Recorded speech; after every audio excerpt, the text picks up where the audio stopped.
Hey everyone, it's Swank Ivy again with another Letters to an Asexual, and now we're up to 136. Today I'm going to talk about hormones. You know how when you come out as asexual and people say, well, you need to get your hormones checked or some variation on that? Well, I had an anonymous person write me a letter asking, hey, what should I do when I'm getting that comment from someone who's completely ignorant about how hormones even work? And so these are some of my suggestions that I gave, and there are a couple of follow up conversations that I will also read you. So the person sent this to me, said, do you happen to know any easy to grasp educational materials on hormones and sexuality? There's one guy who's claiming I can't possibly have any testosterone or estrogen if I'm asexual. Hence, either blood tests are lying or I do. He is also certain that homosexuality happens when testosterone is generated in men only when they see other men, and vice versa for homosexual women. He doesn't look like utterly incapable of understanding, but I'm not even sure where to start with debunking. Here's what I said.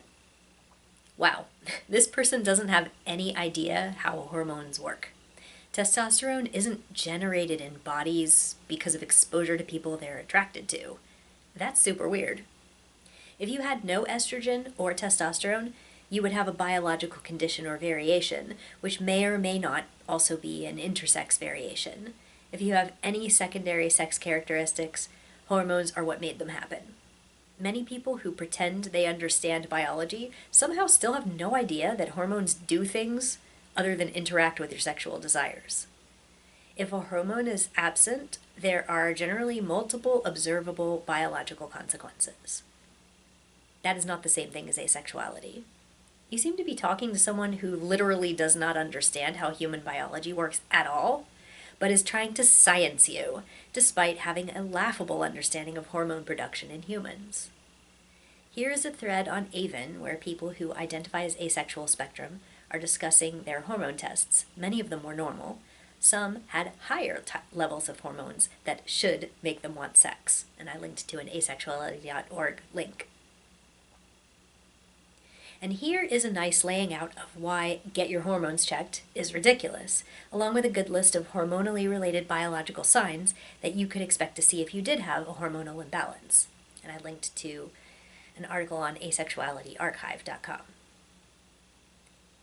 And in Anthony Bogart's book, Understanding Asexuality, which is written by a scientist who specifically studies these things, quote, circulating testosterone can have a large impact on desire, but it does not alter the direction of one's sexual attractions. Quote, do asexual people have low circulating hormones that reduce sex drive and minimize their sexual attractions? Prior to the 1970s, gay men were sometimes administered high levels of testosterone. This was done because reparative-oriented clinicians felt that this hormone treatment could change gay men's orientation. Yet it did not make them attracted to women. It just made them horny for more sex with men. The problem with his approach, aside from the ethics of it, was that gay men's orientation was already determined, perhaps even before birth, and thus administering testosterone in adolescence and adulthood just activated or stimulated their sex drives. So the testosterone worked like fuel on the fire of whatever disposition, i.e. brain organization, was already there in the first place. By the same token, it is unlikely that we can change many asexual people's orientation by administering sex hormones. Thus, like gay men, asexual people's underlying attractions, to no one in this case, are unlikely to be changed by such interventions, although they may make the masturbating asexuals masturbate even more. Indeed, the fact that some asexual people are masturbating already, and some do so frequently, means that, at least for these asexual people, their asexuality is not a sex drive issue, and thus their underlying sexual connection to others is unlikely to change with added hormones.